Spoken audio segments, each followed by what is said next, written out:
নমস্কাৰ।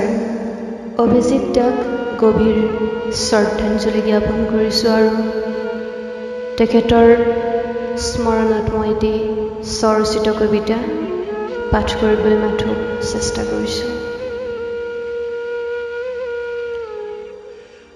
অভিদা,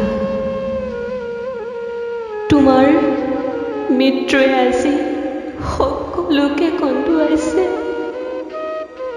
তুমিতো জীৱনত কেতিয়াও কাকো অপকাৰ কৰা নাছিলা, পাপ কৰা নাছিলা, বিশ্বাসঘাতকতা কৰা নাছিলা। তেনেস্থলত তোমাৰ অকালতে মৃত্যু হ'ব বুলি কেনেকৈ বিশ্বাস কৰোঁ কোৱা?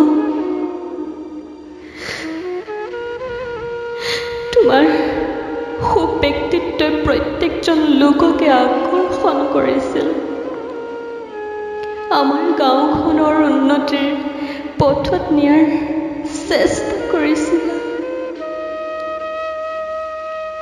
দুদিনীয়া জীৱনত সকলোকে মৰম বিনোদক সহায় কৰি মৃত্যুৰ কোলালৈ গুচি গলা।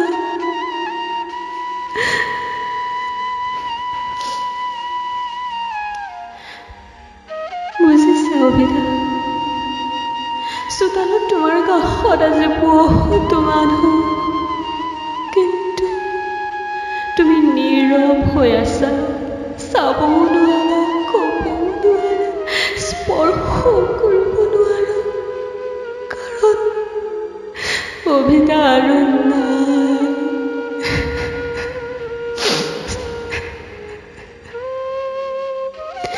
তথাপিতো তুমি সকলোৰে হৃদয়ত অমৰ হৈ থাকিবা। তুমি য'তেই নাথাকা কিয়, তোমাৰ পবিত্ৰ আত্মা চিৰশান্তি লাভ কৰে যেন ইয়াকে মিনতি কৰিছোঁ নেদেখাজনৰ চৰণত। কৃষ্ণ।